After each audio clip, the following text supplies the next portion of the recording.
बच्चों, मैं उदित कुमार स्वागत करता हूं आपका मॉडर्न कोचिंग अटका के यूट्यूब चैनल पर। आज हम पढ़ेंगे वर्ण विचार। व्याकरण का जो पहला टॉपिक है उस टॉपिक का नाम क्या है? वर्ण विचार। देखो, वर्ण विचार पढ़ाने से पहले हम कुछ बताना चाहते हैं। देखो, जितने भी चीजें इस दुनिया में है जिसका निर्माण हुआ है वो कहीं ना कहीं छोटी छोटी चीजों से मिलकर हुआ है। कहने का अर्थ क्या है? जैसे देखो, कपड़ा है। क्या कपड़ा अचानक इतना बड़ा बन के आ गया होगा क्या? कपड़े के लिए क्या चाहिए होगा? पहले धागा, फिर धागा के लिए क्या चाहिए होगा? रेशा, फिर रेशे के लिए क्या चाहिए होगा? तंतु। यानी कहने का अर्थ क्या है? मान लो घर ही है, तो घर क्या अचानक इतना बड़ा हो गया होगा क्या? इस घर में बहुत सारे ईंटें मिलकर बने होंगे। तो देखो, हमारा हिंदी जो क्या बोलते हैं भाषा जो है वो बहुत बड़ी भाषा है। हिंदी भाषा है कि नहीं है? तो इसके निर्माण में भी बहुत सारे छोटे छोटे तत्व आए होंगे, है कि नहीं है? वही निर्माण का जो सबसे छोटी का उसी को क्या बोलते हैं? वर्ण। क्या बोलते हैं? वर्ण। जैसे एक एग्जांपल के साथ हम समझाना चाहते हैं। देखो, तुम लोग पढ़ते होगे इधर, तुम लोग पढ़ती होगी बायोलॉजी। देखो, बायोलॉजी में अगर पढ़ती होगी तो बायोलॉजी की जो शुरुआत होती है कहाँ से होती है? कोशिका से। कहाँ से होती है? कोशिका से। फिर बहुत सारे कोशिका मिलकर किसके निर्माण करते हैं? उत्तक का। किसका? उत्तक का। बहुत सारे उत्तक मिलकर क्या बनाते हैं? अंग। क्या बनाते हैं? अंग। फिर बहुत सारे अंग मिलकर क्या बनाते हैं? अंग तंत्र। क्या बनाते हैं? अंग तंत्र। फिर बहुत सारे अंग तंत्र मिलकर क्या बनाते हैं? एक सजीव शरीर का क्या करते हैं? निर्माण करते हैं। भाषा जैसे कोई अचानक ये इतना बड़ा कोई सेंटेंस नहीं लिख दिया होगा ना कि राम क्रिकेट खेलता है। कोई लिख पाया होगा क्या? राम क्रिकेट खेलता है। कोई इतना बड़ा सेंटेंस आया होगा पहले और लिखे चल गया होगा क्या? भाषा को हम लोग अपनी सुविधा के लिए बनाए ताकि हम क्या कर सके, हमारे मन में क्या चल रहा है, हमारे मन में क्या भाव है, क्या विचार है, दूसरे में क्या कर सके, रख सके। अपनी सुविधा के लिए भाषा को बनाए। तो पहली बार अचानक इतना लंबा हम नहीं बोल पाए होंगे। नहीं, पहले इतना लंबा बोलने के लिए पहले क्या आया होगा? फिर बाद में क्रिकेट खेलता है, ये सब आया होगा। तो राम आने के लिए राम में पहले क्या आया होगा? रम्या रा आया होगा। और क्या आएगा? माँ आया होगा। फिर रम्या रा आने के लिए क्या किसकी आवश्यकता पड़ी होगी? रा और रम्या आ का। और माँ के लिए क्या पड़ेगा? माँ और आ का। माँ और आ का। तो ध्यान से देखो जो क्या समझाने का प्रयास कर रहे हैं। यानी भाषा की देखो, हमारे पूर्वजों के मुख से भाषा वही ना बनाएंगे, हम लोग पढ़ रहे हैं। हमारे पूर्वजों के मुख से जो सबसे पहले मुख से जो वाणी निकली होगी, मुख से जो हवा निकली होगी, उसे क्या बोल दिया गया? ध्वनि। क्या बोल दिया गया? ध्वनि। यानी हमारे पूर्वजों जब पहली बार बोलना शुरू किए होंगे और उसके मुख से जो भी वाणी निकला होगा उसको क्या बोल दिया गया? क्या बोला गया? ध्वनि। बाद में इसी ध्वनि को क्या कर दिया गया? लिख दिया गया। उसको क्या बोला गया? वर्ण। क्या बोल दिया गया? वर्ण। जैसे कहने का अर्थ क्या है? जैसे हम का लिख दिए, क्या कहलाया? वर्ण। और हम का को लिखते नहीं, हम बोल देते का, ये क्या कहलाएगा? ध्वनि। क्या कहलाएगा? ध्वनि। जैसे एग्जांपल देते, जैसे नया बच्चा पैदा होता है, ठीक है ना? तो बच्चा जो बोलता है माँ माँ करके रहता है, सोते हुए नहीं करके अपने अपने कुछ बोलता है ना, तो उसके मुख से जो वाणी निकल रही वही क्या है? ध्वनि। अब वो बड़ हो जाएगा, स्लेट में लिखना स्टार्ट कर देगा। जैसे मामा बोलता है ना रे, तो मामा बोलता है, वो क्या बोल रहा है? ध्वनि। बाद में बड़ हो जाएगा, जब स्लेट में माँ को लिख देगा वो क्या कहलाएगा? वर्ण। यानी ध्वनि का लिखित रूप क्या कहलाता है? क्या कहलाता है? वर्ण। और क्या बोलते हैं? वर्ण का क्या बोलते हैं? मौखिक रूप क्या कहलाता है? यानी वर्ण को अगर बोल देंगे तो क्या करा जाएगा? ध्वनि। जैसे हम बोले खा, अब लिख रहे खा, तो खा अभी क्या ध्वनि है कि वर्ण है? वर्ण। लेकिन इसको हम खा लिख नहीं रहे, हम बोल दे रहे खा, तो क्या हो जाएगा? ध्वनि। क्या हो जाएगा? ध्वनि। फिर बहुत सारे हमारे वर्ण मिलकर क्या बनाते हैं? अक्षर। क्या बनाते हैं? अक्षर। फिर बहुत सारे अक्षर मिलकर क्या बनाते हैं? क्या बनाते हैं? शब्द। और बहुत सारे शब्द मिलकर क्या बनाते हैं? वाक्य। क्या बनाते हैं? वाक्य। और वाक्य बनने के बाद हिंदी साहित्य की रचना क्या हो जाती है? स्टार्ट। यानी जो लिखती हो गाय पर लेख लिखो, पत्र लिखो, ये लिखो, वो लिखो, वाक्य बनने के बाद रचनाएं हमारी क्या हो जाती है? शुरू हो जाती है। समझ में आ रहा है? तो देखो ठीक यहां से देखो, यहां से बताओ, हमारे शरीर की सबसे छोटी इकाई क्या है? क्या है? कोशिका। तो किसी भी भाषा की सबसे छोटी इकाई क्या होगी? क्या होगी? वर्ण। क्या होगी? वर्ण। अगर वर्ण नहीं होता तो इतना हो पाता क्या? हमारा भाषा बन पाता क्या? अगर कोशिका नहीं होता तो हमारा शरीर बन पाता क्या? तो ध्यान से देखो, अगर कोई बोल दे कि भाषा की सबसे छोटी इकाई क्या है? क्या है? वर्ण। देखो, तीन तरह का क्वेश्चन पूछ सकता है। अगर पूछा, देखो ध्वनि भी मेरा भाषा की छोटी इकाई है, वर्ण भी भाषा की क्या है? छोटी इकाई। अगर बोले कि भाषा की सबसे छोटी मौखिक इकाई क्या है? क्या है? ध्वनि। और लिखित इकाई क्या है? क्या है? वर्ण। अगर ना लिखित पूछे और ना मौखिक दे और डायरेक्ट पूछ दे कि भाषा की सबसे छोटी इकाई क्या है, तो क्या मानना पड़ेगा? वर्ण। क्या मानना पड़ेगा? वर्ण। क्योंकि वर्ण इसका साक्ष्य नहीं समझ में आ रहा है। जैसे हम तुम लोग को बोलेंगे कि जैसे चलो ये जमीन है तुम्हारे नाम कर देंगे, हम बोले मौखिक रूप से बोले, उसका कोई वैल्यू है क्या? हम जब तुमको लिख के नहीं देंगे, मोहर मार के नहीं, सिग्नेचर करके नहीं देंगे, तो मतलब हम क्या करने करते हो, उसका कोई वैल्यू? अरे मतलब जो हम मौखिक रूप से बोल दिए उसका कोई वैल्यू है क्या? जब तक हम लिख के नहीं देंगे तो उसका जब तक हम लिख के नहीं देंगे तो तू सेटिस्फाई हो पाएगी कि संतुष्ट हो पाएगी, कर ही देंगे सो। तो अगर सिर्फ पूछे भाषा की सबसे छोटी इकाई, तो दोनों में तुमको किसको मान ज्यादा, किसको वैल्यू ज्यादा देना पड़ेगा? वर्ण को, क्योंकि ये लिखित रूप है, क्या है मौखिक रूप, बोलने वाले का कोई मतलब मान मर्यादा नहीं, जो लिखा हुआ है क्या है साक्ष्य कि हाँ देखो लिखा हुआ है। तो भाषा की सबसे छोटी इकाई, भाषा की सबसे छोटी मौखिक इकाई, और भाषा की सबसे छोटी इकाई, सबसे छोटी लिखित इकाई क्या होता है? वर्ण। देखो वर्ण क्या क्या होते हैं, देखो ध्यान से देखो इधर, हम क्या बोल रहे हैं? का, क्या बोल रहे हैं? का में मिला दिए हम अमिया आ, छोड़ो का मिला रा, अच्छा छोड़ो, का में क्या मिला दिए? देखो गा है, गा है कि नहीं है? ये गा हमारा क्या हो गया? वर्ण। गा में हम मिला दिए अमिया, क्या मिला दिए? अमिया। तो दोनों वर्ण को मिलाए तो एक अक्षर बनेगा, उस अक्षर का नाम क्या है? गम्यगा। अरे है ना? लो एक वर्ण ले रहे हैं अंतरसिया, और इसमें क्या मिला दे रहे हैं? आ। ये दोनों मिलाएंगे तो कौन सा अक्षर बनेगा? अंतरसिया। क्या बनेगा? अंतरसिया। फिर ये दोनों को मिला देंगे, ये अक्षर को और इस अक्षर को मिला देंगे तो एक शब्द बनेगा, उसका नाम क्या है? गाय। क्या बनेगा रे? गाय। फिर इसी तरह बहुत सारे शब्द मिलाएंगे, जैसे गाय दूध देती है, बहुत सारे शब्द मिलाएंगे ना, गाय दूध देती है, गाय दूध देती है, कोई दिक्कत है क्या? अब देखो ये सेंटेंस बन गया तो लिखना क्या हो जाएगी रे? स्टार्ट हो जाएगी। तो हम क्या बोल रहे हैं कि वर्णों के मेल से क्या बनता है? अक्षर, और अक्षर के मेल से क्या बनता है? और शब्दों के मेल से वाक्य। क्या है? वाक्य। यानी शब्दों के मेल से, जब हम डेमो क्लास दे रहे तो उसमें बताए थे कि शब्दों के मेल से ही वाक्य बन जाता है क्या? तो कम से कम तीन कंडीशन तो मेनली याद रखने की बोलती है कि शब्द क्या होना चाहिए? सार्थक, सार्थक होने के साथ क्या होना चाहिए? व्यवस्थित, और क्या प्रकट कर रहा हो? पूर्ण भाव, तभी उसको हम लोग क्या बोलेंगे? वाक्य बोलेंगे, है ना? तो हम यहाँ क्या बताने का प्रयास करें, देखो ध्यान से, देखो भाषा की सबसे छोटी इकाई क्या है? बता, इस गा का कोई अर्थ है क्या? गा का ये आधा जो गा लिखा, गा का कोई अर्थ है क्या? गा मतलब कुछ होता है क्या? कुछ होता है क्या? रोटी उटी कुछ हो जाता है क्या? ये अमिया का कोई अर्थ होता है क्या? इस अंदर सिया का कोई अर्थ, इस आ का कोई अर्थ होता है क्या? नहीं होता है। लेकिन बताओ ये गमिया गा का कोई अर्थ है क्या? इस अंदर सिया का अर्थ क्या है क्या? ये गाय का कोई अर्थ है क्या? गाय का अर्थ है, इसका बोलेगा गाय, गाय मतलब क्या होता है? तो एक बड़ा गाय उठा के दिखा देंगे, क्या है? गाय। जैसे बोलेंगे पैसा तो दिखा देंगे क्या है? पैसा। जैसे बोलेंगे सोना, क्या बोलेंगे? सोना। क्या ये सोना शब्द है? शब्द है सोना? देखो तो सोना का अर्थ है, बोल हाँ सोना मतलब ये भी सोना हो सकता है और सोना वाला भी सोना हो सकता है ना? बोलेंगे लड़की, लड़की बताए शब्द है कि नहीं है? शब्द क्यों? क्योंकि किससे मिलकर बना हुआ है? एक दो तीन, तीन अक्षरों से मिलकर बना हुआ है, तो क्या कहलाएगा ये? शब्द। तो लड़की का अर्थ है कि नहीं है? तुम लोग भी क्या हो? लड़की हो। अब बोलेंगे गा, गा मतलब क्या होता है? दिखाना, तो दिखा पाएंगे गा मतलब क्या होता है? सो बोलेंगे लड़का, तो लड़का दिखा देंगे, देखो लड़का। बोलेंगे बोतल, तो बोतल का अर्थ है ना कि हाँ ऐसा चीज क्या होता है? बोतल। तो बताओ भाषा की बात सबसे छोटी इकाई क्या है जिसका अपना अर्थ होता है? क्या है? शब्द। तो भाषा की बात सबसे छोटी इकाई जिसका अर्थ होता है क्या है? शब्द। क्या है? शब्द। ध्यान से देखो इधर, हम जैसे लिख रहे राम, भाषा की सबसे छोटी इकाई, भाषा की बात सबसे छोटी इकाई जिसका अपना कोई अर्थ होता है क्या है? शब्द। जैसे लिख रहे हैं राम, क्या लिख रहे हैं? राम। राम है, बताइए राम क्या है? ये राम क्या है? शब्द। क्या है? शब्द। राम एक शब्द है। शब्द क्यों है? अगर शब्द क्यों है? क्योंकि किससे मिलकर बना हुआ है? अक्षर से। अगर शब्द होगा तो किससे मिलकर बना होगा? ये अक्षर से। बताइए इसमें अक्षर कौन कौन सा है? रमिया राव और क्या है? माँ। रमिया राव मिला तभी राम बना होगा। अगर अक्षर है तो किससे मिलकर बना होगा? किससे मिलकर बना होगा? वर्ण से। तो बताओ रमिया राव में कौन कौन सा वर्ण है? रा और अमिया आ, और माँ और आ, यही ना है? यही हमारे क्या हो गए? वर्ण। क्या हो गए? वर्ण। यही हमारे क्या हो गए? वर्ण। बताओ रा को और तोड़ सकते हैं क्या? ये अमिया को तोड़ के और लिख सकते हैं क्या? इस माँ को तोड़ कर लिख सकते हैं क्या? आनी अगर वर्ण की परिभाषा बोले क्या होता है? यह भाषा की सबसे छोटी इकाई होती है जिसका खंड और टुकड़ा हम नहीं कर सकते। इसको और हम तोड़ के लिख सकते हैं क्या?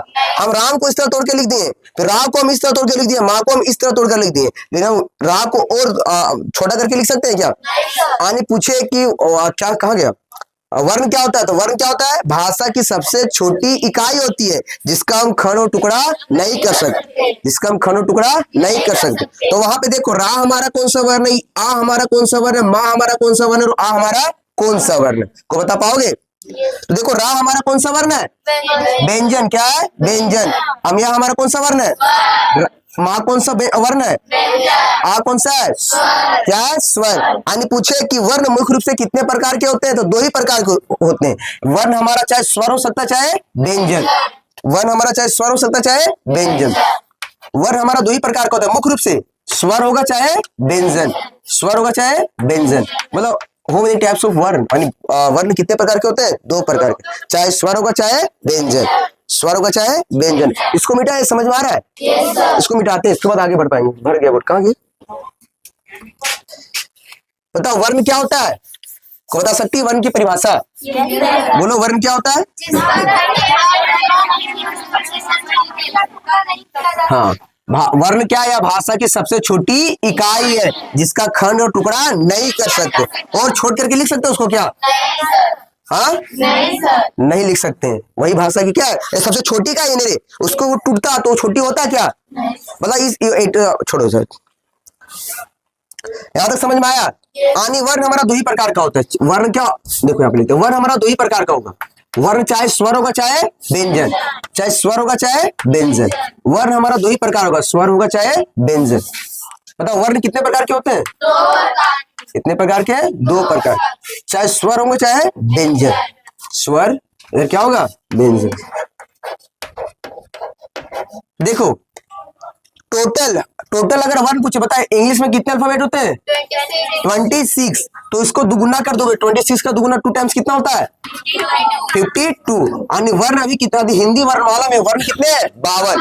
यानी इंग्लिश में कितने होते हैं? 26। आज रखोगे उसको ट्वाइस कर दोगे, 2 गुना कर दोगे, तो 26 का 2 गुना क्या होता है? क्या होता है? 52। तो अभी हमारे हिंदी वर्णमाला में कितने वर्ण है? 52। कितने रे? 52। तो 52 में देखो, 52 में कुछ स्वर होंगे और कुछ क्या होंगे? व्यंजन। क्या होंगे? व्यंजन। ध्यान से देखो, अब यहां से ध्यान से समझना। देखो स्वर हमारे होते कितने?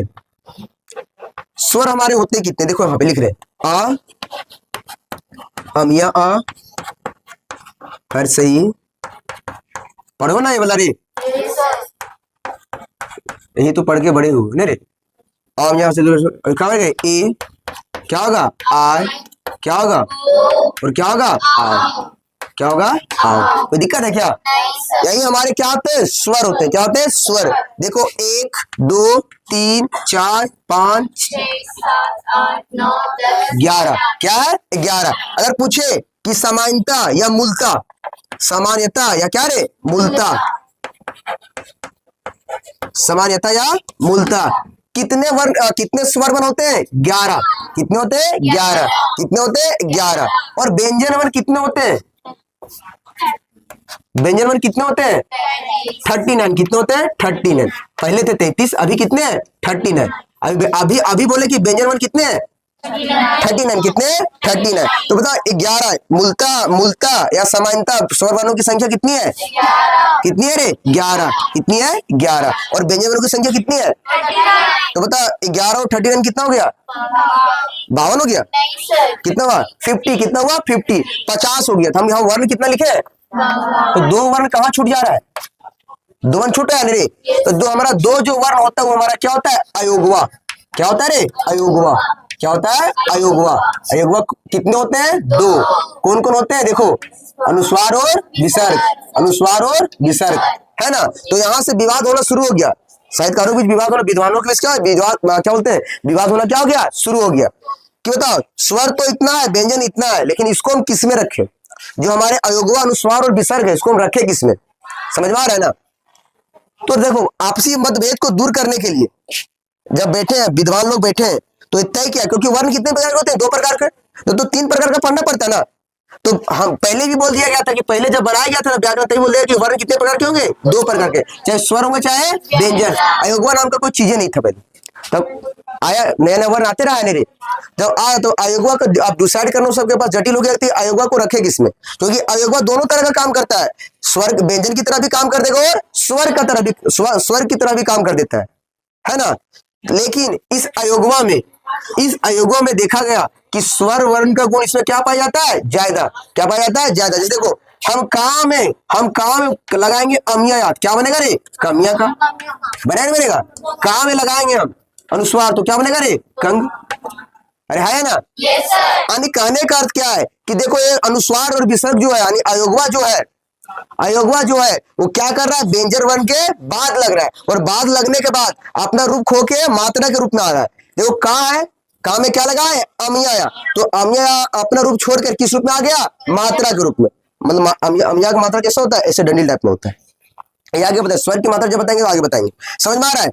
तो कहने का अर्थ उसका बताया, डिसाइड किए कि अयोगवा में किसका गुण ज्यादा पाया जाता है, स्वर वर्ण का। तो अयोगवा को किस में रख देना पड़ेगा, स्वर वर्ण। किस में रख देना पड़ेगा, स्वर वर्ण। किस में रख देना पड़ेगा, स्वर। मतलब अयोगवा में किसके गुण ज्यादा पाया जाता है, तो इसको इसलिए इसको किस फैमिली में रख दिया गया, स्वर वर्ण के फैमिली में।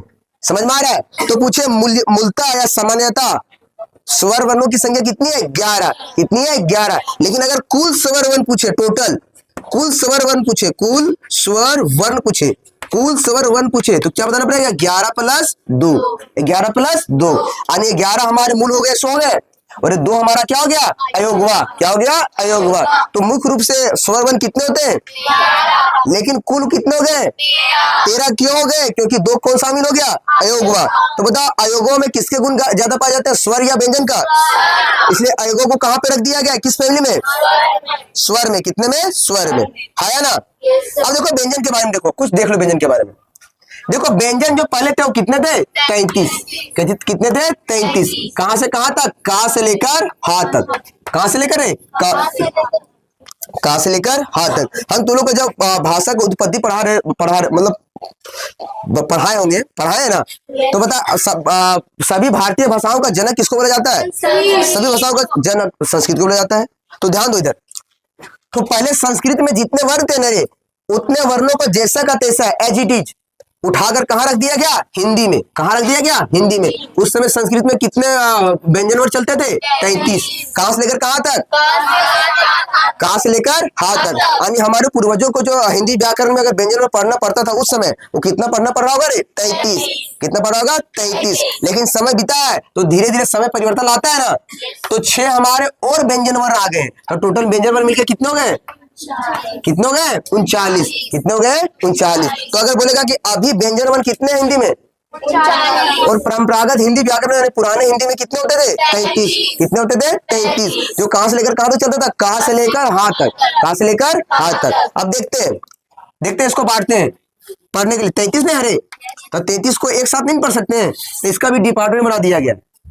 पहला जो 39 को बांटते हैं, पहला को किसे बांटते हैं, स्पर्श व्यंजन में। किसे बांटते हैं, स्पर्श व्यंजन।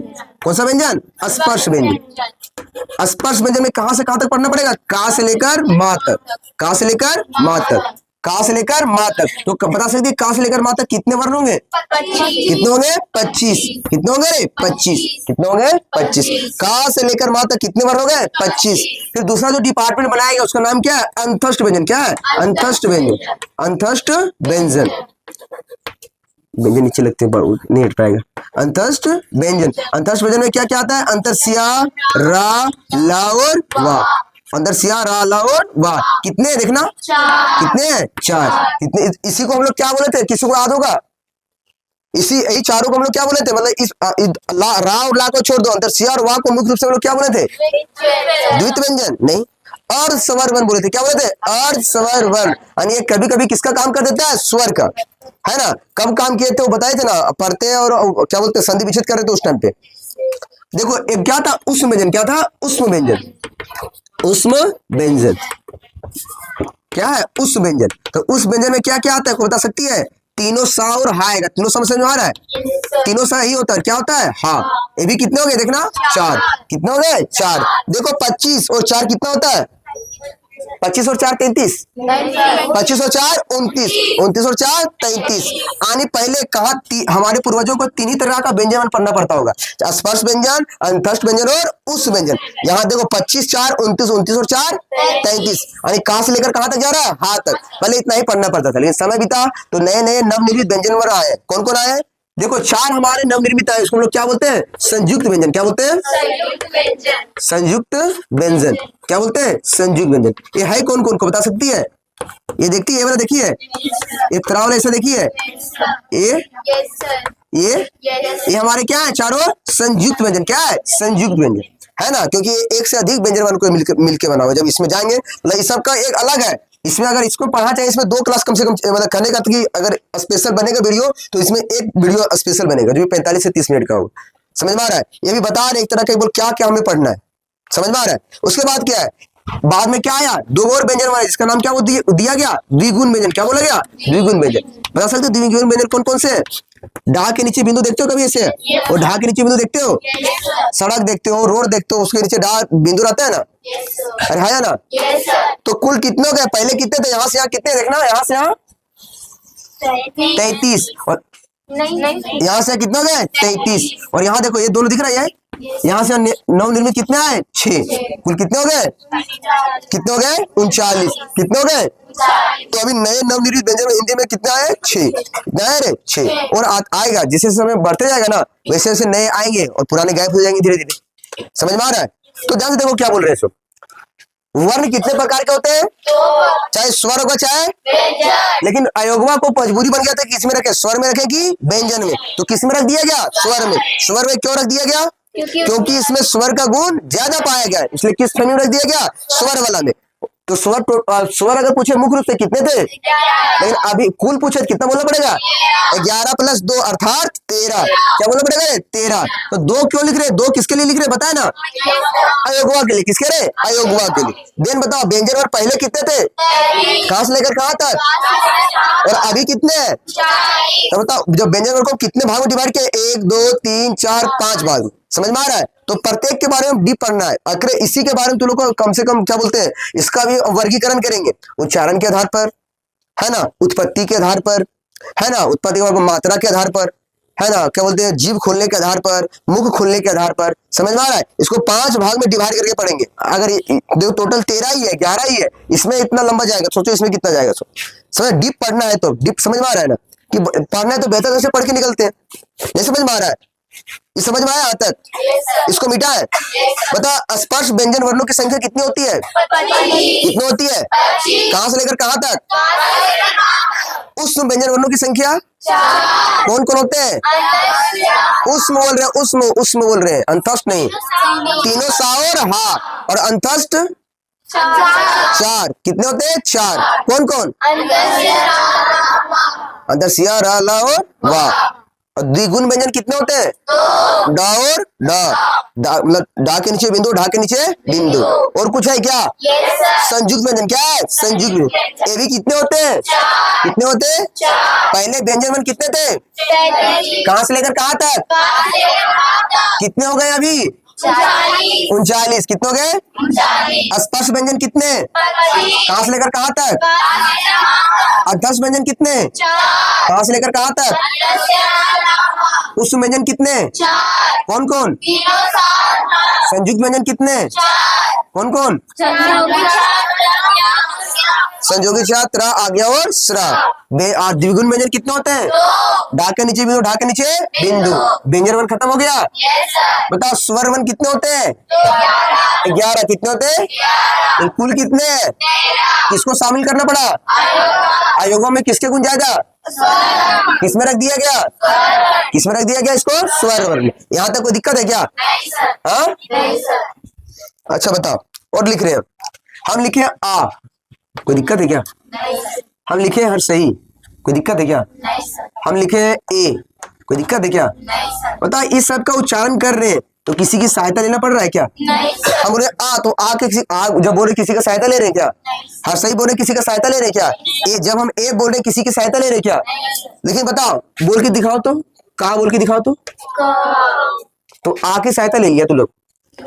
कहा में आ बोलना धीरे, तो बताओ बिना, बताओ खा बोलो तो आ बोल दे रही है। अरे खा, सिर्फ खा बोला तो तुम आ क्यों बोल दे रही हो? खा बोल के दिखाओ। जबरदस्ती नहीं बोलना है। तो कहने का अर्थ क्या है कि देखो ये तो हमारे जो स्वर वर्ण होते हैं इसका उच्चारण कैसा होता है? स्वतंत्र रूप से। कैसे होता है? स्वतंत्र रूप से।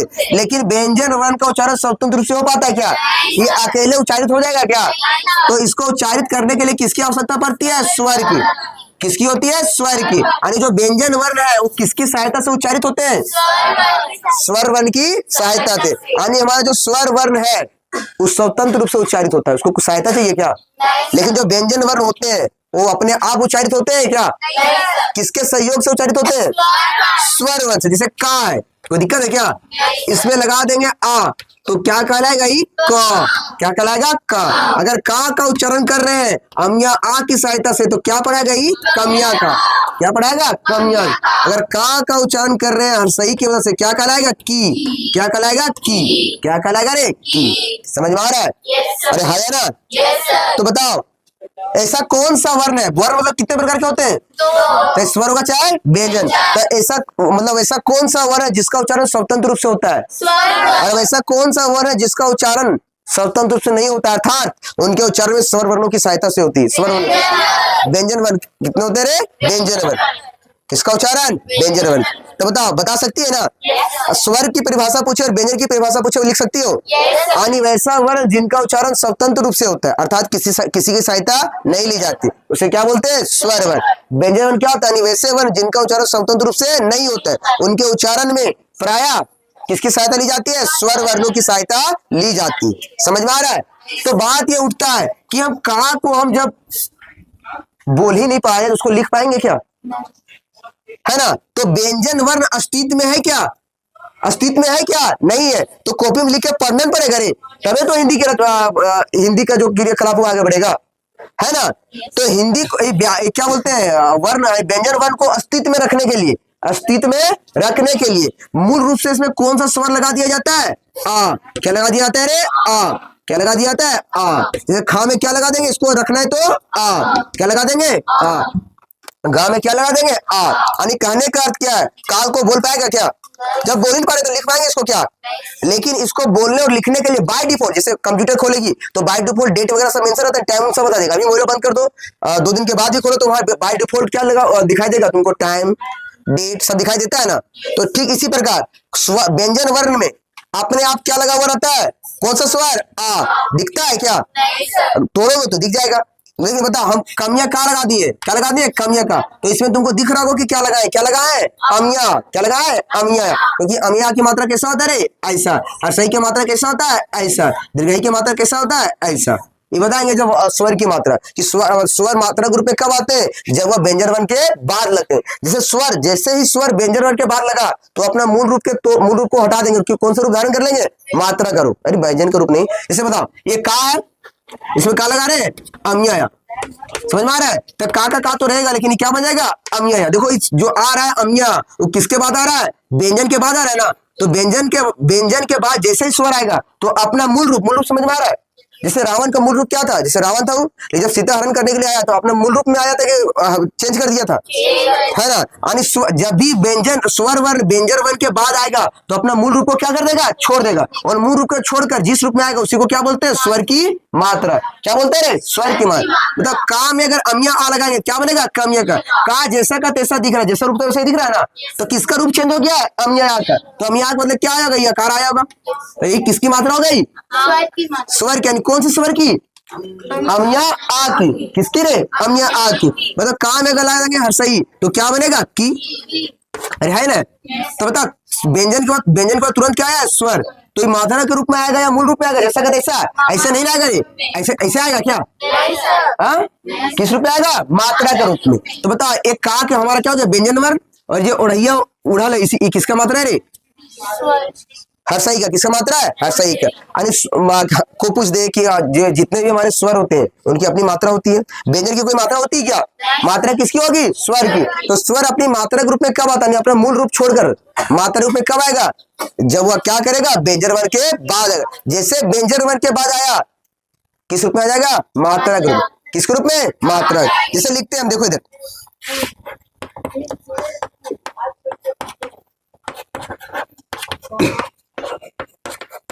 ये बताएंगे, मत सोचना कि ये खत्म होते जा रहा है, सो भी बताएंगे। समझ में आ रहा है? अभी शुरुआत हुआ, एक दिन में खत्म हो जाता है क्या? मतलब बा के बाद क्या आया? ए। क्या आया? ए। तो बताइए स्वर जैसा का तैसा आएगा क्या? इसको मात्रा रूप में बनना पड़ेगा। क्या बनेगा? बे। क्या बनेगा? बे। उसके बाद क्या है? हर्षई। क्या है? हर्षई। तो बता हर्षई किसी व्यंजन वर्ण के बाद आया है क्या? तो मात्रा रूप में आ गया कि मूल रूप में? जैसा का तैसा तक। जैसे ऐसे लिख दिए, कोई दिक्कत है क्या? अब माँ के बाद क्या आया? अमिया। तो मात्रा के रूप में आएगा कि मूल रूप में? तो माँ में अमिया आ लगा देंगे, क्या बनेगा? ममिया माँ। ना के बाद स्वर आया, क्या बन जाएगा? बेमान। समझ में आ रहा है? अरे ये अभी आगे बढ़ाएंगे, अभी सब मत दिमाग लगाओ। हम कहने का अर्थ क्या है, हम क्या बताने का प्रयास कर रहे हैं कि व्यंजन वर्ण का उच्चारण स्वर की सहायता से होगा कि नहीं होगा? हाँ, अरे होगा ना होगा? बताओ, का उच्चारण अगर अमी आ की सहायता से क्या पढ़ा जाएगा? और हर्षई की सहायता से की क्या पढ़ा जाएगा? रे की। हर्षई या दीर्घई वाला? जिधर बोलेंगे उधर वाला पढ़े। कोई दिक्कत है क्या? आगे बढ़े। कितना टाइम हो गया? हो गया। सुनो एक बार और बोल दे रहे, बंद कर देते हैं। देखो है ना, इसके बाद जितना भी पढ़ा वो समझ में आ रहा है ना?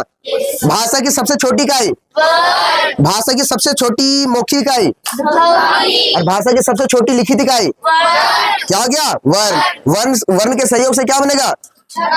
अक्षर के सहयोग से शब्द से, और वाय के बनने के बाद रचना क्या हो जाएगी? स्टार्ट। काव्यांश, पद्यांश है ना रे, गद्यांश लिखना क्या हो जाएगा रे? स्टार्ट हो जाएगा, है कि नहीं है? यानी साहित्य लेखन क्या हो जाएगा रे? स्टार्ट हो जाएगा, है ना?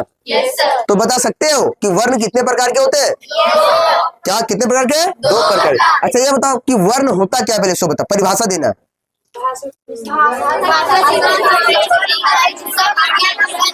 यह भाषा की सबसे छोटी इकाई है जिसका खंड टुकड़ा नहीं कर सकते हैं क्या?